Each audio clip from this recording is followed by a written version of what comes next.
Hey guys, welcome to Most Craved. I'm Jenna Bush with Legion of Leia. I'm Silas Lesnick with ComingSoon.net. And I'm William Bibiani with Crave Online. Hey, Star Wars! Those crazy Star Wars! That's what we're reviewing. So we didn't have to. Yeah. We're reviewing Star Wars. And just so you know, we're going to be talking about spoilers. That's why we waited so long. Yeah, this is all spoilers.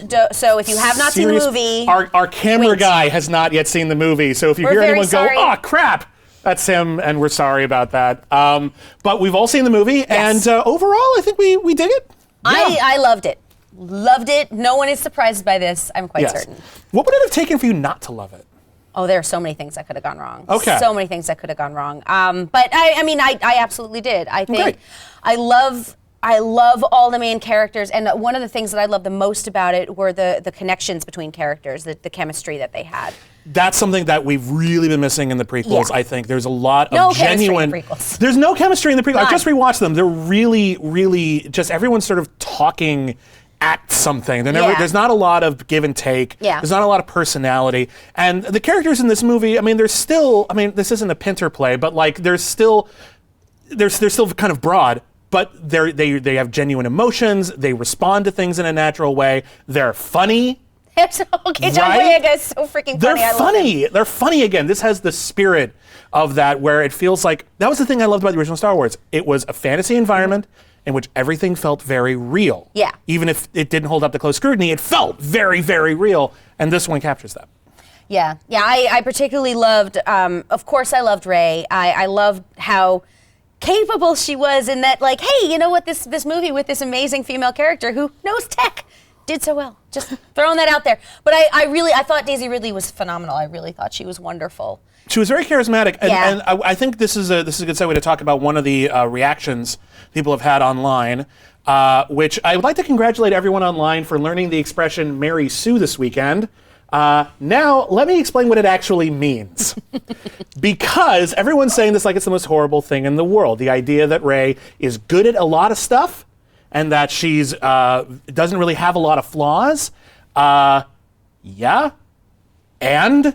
neither does James Bond, neither does Ethan Hunt. It is an action movie. We have a kick-ass heroine in a movie who is awesome at stuff, and she's very likable, and she plays it really, really well. And she has force powers, so there is part of that. That's one of the things about Star Wars is like you have the Force, and it's a way of simplifying the verisimilitude of these people doing extraordinary things. Yeah. And I think that the whole Mary Sue thing is so incredibly stupid. It's it falls on gendered lines when it really shouldn't. It's not a gendered term. We didn't discuss this with Luke, so. Right. Well, in all fairness, Luke at this beginning of Star Wars is whiny and selfish, and he overcomes that and becomes less so. But regardless, it doesn't matter what the term is. First off, everyone's like, "Oh, is it a Marty Stew if it's a male character?" It doesn't really matter. We don't. It is a writing term that just refers to a somewhat implausibly great character. But within certain genres, of which Star Wars is definitely one, it's fine. It's a fun movie. You're creating heroes or people to look up to.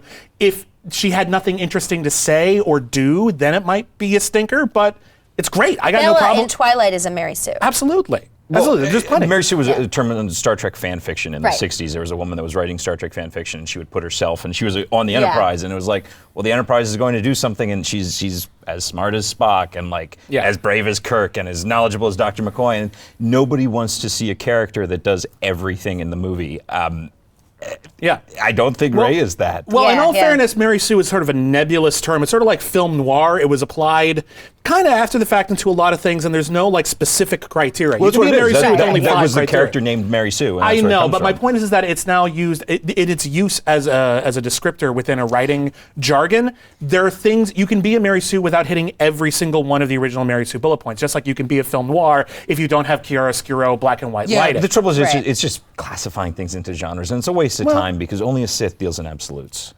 Silas, which is an absolute. I love that. Only a Sith deals in absolutes. That's an absolute, so you're a Sith. Oh my God, what's happening? Okay, wait, movie. That always bothered me. I will say, I have one of the things I like about Star Wars is I think that Star Wars as a franchise exists well beyond the film. Yeah. And even if the movie itself was bad, which I really liked it, will admit I was a little let down by a couple things. I think that what it's done and the sort of magic of it and like the idea of the Force Awakenings, there's negative sides of it. It was like, oh, there's a lot of commercialism there. There's selling a lot of Star Wars products. To me. But like, it's one of those things. It's like the cave on Dagobah, where like you only get out of it what you take with you, and that's the beauty of Star Wars. And to that, I think it was pretty exceptional. Yeah, and I have to say that the first thing, and yes, of course I cried, but the first thing that happened when I got out of the movie, the first thing that I said was, I love Rey. When I was a little girl, I saw Princess Leia, and it changed my life. It changed my feelings on what a woman could be. And I just realized how many little girls are going to see this movie, and this is going to make the difference for them. And that alone. That's why if anyone says, "Oh, she's like too perfect a hero," we need that once in a while. Yeah. This is Star Wars. Yeah. This is not, Spotlight. This is a different element. This is a different genre. Well, I'm reading the novelization right now, and there's definitely a lot of, I'm not really sure I want to do the right thing in Rey before, in the book. So there's that as well, and there's definitely some interesting things in the flashbacks that she has. And then the other thing I want to talk about is Kylo Ren, because I loved Kylo Ren. He's great. Adam Driver is really one of the best villains I've seen on camera in a while. I think he even retroactively makes Hayden Christensen's performance better. Really? I think he retroactively makes it sort worse. Of like angry. I don't think it's a great performance, but just the idea of this is what is flowing through this family and this type of rage and like. Yes, yeah, absolutely. But here's the thing: Adam Driver, and partially it's because he's got a more character-driven director and he's got different dialogue. But regardless, he has such an interesting and emotional performance that it just makes Hayden Christensen look more like a serial killer on Ambien. Like, he is just sleepy, that entire franchise, and like all of the doubt and everything, it's all academic. You never see it in his performance. You see it in Adam Driver's performance, and he is fantastic. And I know some people have said like, he loses control, and isn't that that's not as scary as someone who's totally in control like Darth Vader. I think that's scarier. I think it's scarier. I think someone who will lose their mind once in a while and just destroy things. Yeah. And he's in charge. Yeah. And the guy who's in charge above him is like, yes, good. Do more of that. and it's so, I mean, those like incredible rage moments, those two rage moments where he's just hacking stuff up. Like, that reminds me of like you've met people who are just they're even keeled, and then all of a sudden they just snap, and you never know when it's coming, and it's interesting because I'm curious what you guys think in terms of who Rey is and whether or not she's Luke's daughter. I kind of hope she's not. I really hope she's not. I like the idea of it not like it belongs to everyone. Yeah. It's just something that anyone can. And we watched, because I kind of feel like she will be, but obviously I don't know. But there are definitely moments, and I'm looking through the book now as I'm reading it too, and I'm seeing that there are moments like, what girl? So it could be that she's some she could have been another prediction, another prophecy, chosen one. Please don't do that. Please don't do that. Please don't do that. But there are definitely clues, and like when she leaves to talk to Finn, and Maz Kanata is like, tell me about the girl, and then Maz Kanata ends up downstairs with her in that. Yeah, I don't know. I've heard that before. It's a possibility. I don't know. It's possible. It's also possible that they needed to explain to Maz Kanata who she was so Maz Kanata could have a conversation with her. Right. But they didn't want to repeat information the audience already knew. So it's possible Reed mentioned this. I think a lot of the things with Rey that a lot of people are looking for are clues are actually potentially explained within the text. Like, how was she that good at the Force? Well, Kylo Ren was just inside her head, and they clearly established that she got inside his head, and maybe she took things out with her. She took some of his training out with her, which might develop something interesting in the sequels, in which she maybe is torn between the light and the dark side as well. But for me, that's actually one of the interesting things. You ask yourself, who is Rey? How fascinating is that? When you watch A New Hope, you don't need those questions to appreciate the movie. You don't even have to ask who is Darth Vader. They explain it, and there you go. There's so much of this movie that kind of only works really, really well because we know there are sequels that are going to explore it more. On its own, it's actually very much a teaser for a lot of stuff that's coming in the future. And on one hand, I find that kind of frustrating because I feel like it's an incomplete movie experience. On the other hand, that's kind of the genius of getting a TV producer to direct it, because it's got everyone asking what happens in the next episode, as opposed to why we didn't have a satisfying complete story. Because I mean, if you figure at the end of Empire, like you don't know what's going to happen to Han. Like I don't. And that's Empire. I'm talking about A New Hope. No, this I know, first chapter. but I mean, I don't mind it because it is. Everyone knows it's the part 1 of 3, and then there's other things going on. But I don't mind it. I like the speculation before the film. I like being able to think, hey, I wonder if she's this person, or I wonder who's Maz Kanata. Will we see more Captain Phasma, which I strongly suspect we will. I hope so. I like the idea that Captain Phasma is maybe just a cool-looking background character. Which I don't mind. People latched on to. That's what happened with Boba Fett. Yeah, I still have the sweatshirt. Boba Fett got to do stuff, though. No, he didn't. Not really. He waited around for somebody else to capture Han. He was the only one who knew what Han was doing to get out of the garbage I didn't really thing. know In all fairness, Boba Fett got built up too much, but it would disappoint me if Captain Phasma got built up too much, because Disney was a big part of building up Captain Phasma too much. Film. Yeah, like that. See, that doesn't bother me, and I will wear the Captain Phasma sweatshirt. If you make one, please make one. I'll buy it. But just like I do with Boba Fett, I have a Boba Fett mug. It doesn't matter what he did in the film. I like him. He's cool. But the whole Captain Phasma Boba Fett thing, it does talk about one of the things that I think a lot of people are talking about, and some people love it, some people don't love it. It's just how much of the original trilogy this movie recycles. Now, they recycle the plot, they recycle the character introductions, they recycle the character types, they recycle the Death Star. See, I don't think that's bad. Well, the Death Star part, that was my one issue. Is where that's where it bothered me. Because it feels like a video game, and it feels like even the characters are bored by, oh, it's the Death Star again? Like, but it does the same thing, but it's this much bigger. Yeah. And then a janitor says, what about if you shoot this port? And they're like, yeah, let's do that. Yeah. It's a slap in the face to all the Bothans that died to steal the original. Manny Bothans was actually just one guy named Manny. Manny Bothans. Never heard that. That used to be canon. That was in Tag and Bink are Dead. I haven't heard before. Tag and Bink are Dead. Did you ever read that? No. Oh, I gotta loan that to you. It's so funny. That's the funniest thing ever. And as far as I'm concerned, I don't care what Disney says. That's still canon. That's Read really Tag good. and Bink are Dead. But I mean that bothered me. The recycling the character types. I mean, this has always been a very Joseph Campbell hero's journey thing. So that doesn't bother me. And I also think that, aside from what you're telling story-wise, you still do have to make things up to some fans who are really pissed off about the prequels. And I don't mind that. The new Death Star thing, though, like, I'm sorry. Oh, there's always a way to. No. Yeah, there's always something to do. Because the Empire and now the First Order, like they didn't learn the first few times you did that. I loved. There was the one joke on Family Guy I really liked was, can we just cover that up with some plywood or something? I know. I interviewed Lawrence Kasdan for this, and one of the things I asked, and I had to re-interview him before I saw the movie, but we saw on the poster, there's another frickin' Death Star. Yeah. I was like, there's another Death Star. Were you worried about being too cyclical? And he said, well, we thought about it, and we realized there would be two kinds of people in the audience. The people who go, ooh, another Death Star, and the people who go, oh, another Death Star? And we figured, what the heck, basically. Yeah, they'll either piss off people who wanted to see another Death Star, or they'll piss off people who didn't want to see another Death Star. On some level, this movie has been built up so unbelievably much that I equated it to finally getting to sleep with like your high school crush 30 years later. Yeah. Where it's like, oh, awesome. Now what? Like, do we? I will say, by the end of the film, there is a lack of. What do I want from these characters? Because Finn's life is much better off. He's escaped. He's gone off and done this.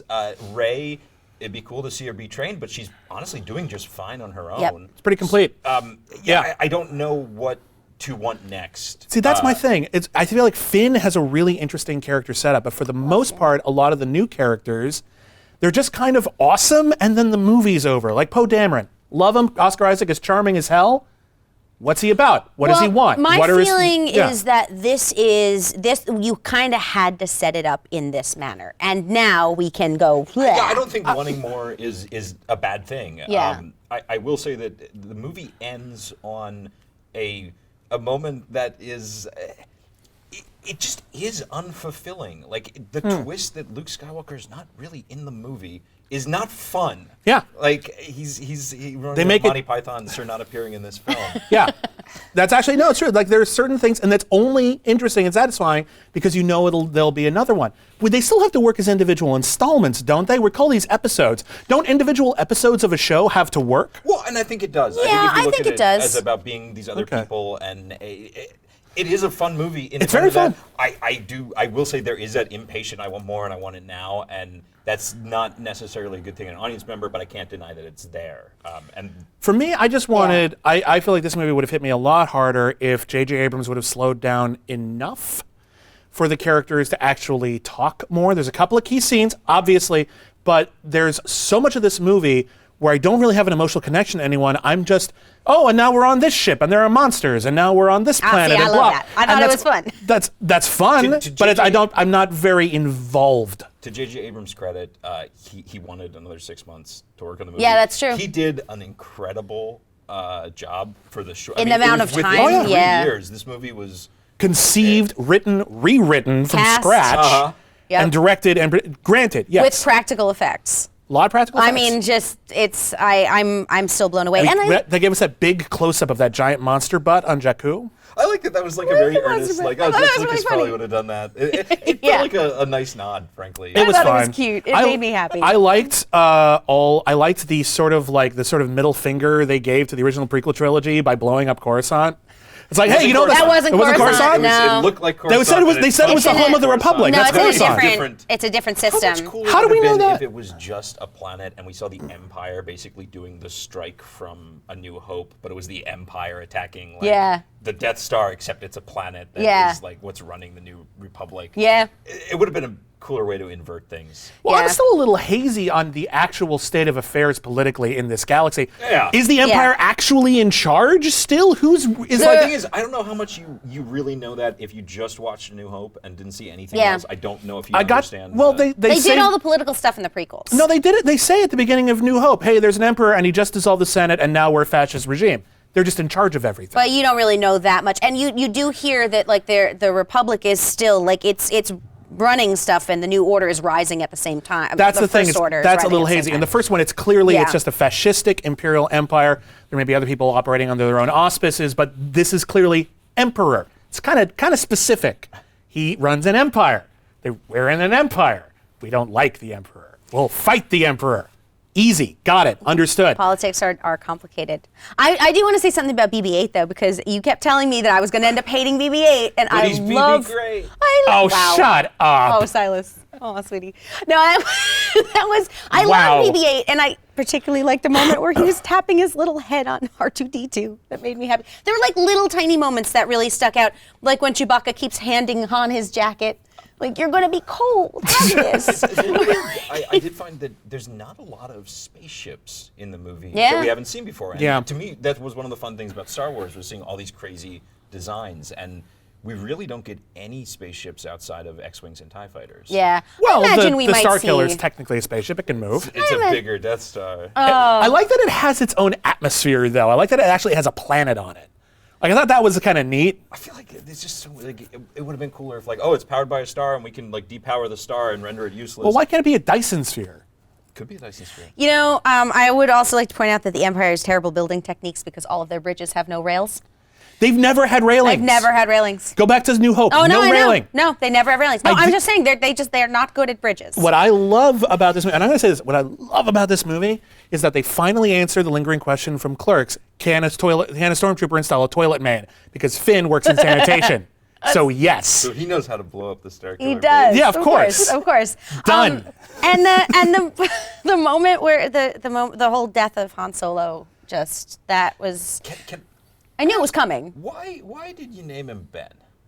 Ben Kenobi. But that's not his name. His name's Obi-Wan Kenobi. I know. Ben is a fake name he used when he lived in Tatooine. Maybe he's named after someone else they know named Ben. Yeah. Could be. Oh, here's a pod racer. Here's a question. Possibly. Here's a serious question. I want to know. Who the heck was Max von Sydow playing?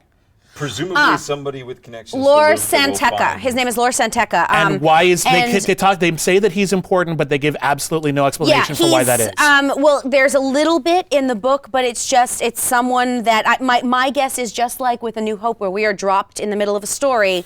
We're also dropped there. There's history that's happened that we don't know, but he was obviously somebody very important to the whole fight after. And he's known Leia for a very long time, and he's been part of the Resistance. It's odd to begin the film with that. Well, the trouble with the film, in some degree, is that the MacGuffin is there's a map to Luke Skywalker, and it has absolutely nothing to do with the plot. Yep. And it almost is unlocked like a video game. That like, oh, once you blow up the Death Star, it's unlocked, and now you can do this map. Yeah. Which is its separate story, and there is an underwhelming. Honestly, the destruction of the Star Killer doesn't have the same dramatic heft as the destruction of the Death Star, and I think the big reason is because the movie is kind of just moving apace so long. There's never a moment that makes it clear, and this is the important thing. Yeah, even in the theater, I remember thinking, like, is this ending now? Is this the third act? I thought the same thing. This movie. Yeah. It can't be ending. I thought the same thing. Yeah, the pacing is so brisk that sometimes it doesn't necessarily do the story the most favors. Still fun. I would still say it's probably the third or fourth best Star Wars movie. I'm not even going to argue with you about that because it's. I absolutely. Where do you rank it? We got to wrap this up. Where do you rank it? I don't think you have to rank it. You're on the internet. I don't think I can rank it. I don't get people that trash Return of the Jedi. Return of the Jedi it's awesome. Yeah, I loved it. It's like a 30-minute heist movie. I was the right age for the Ewoks. I was. Now I appreciate that it would have been better if it was Wookiees, but I was the right age. I like the murder bears. The murder bears are great. They're cannibalistic murder bears. They're dead-eyed cannibal murder bears. Yes, because the dress. Like, where does she get the dress? Whose dress was that? They ate someone. Well, I don't think they're not cannibals unless they're eating other Ewoks. Yeah, that's a very good point. They're just eating us, and Maybe we just they're don't eating each other. appreciate You don't that. know. They might. They're probably eating each other. Hey, everybody, what did you think of Star Wars? Tweet us at Most Craved and come back next week when we'll talk about other stuff. Bye. May the Force be with you. May the Force continue to be with you.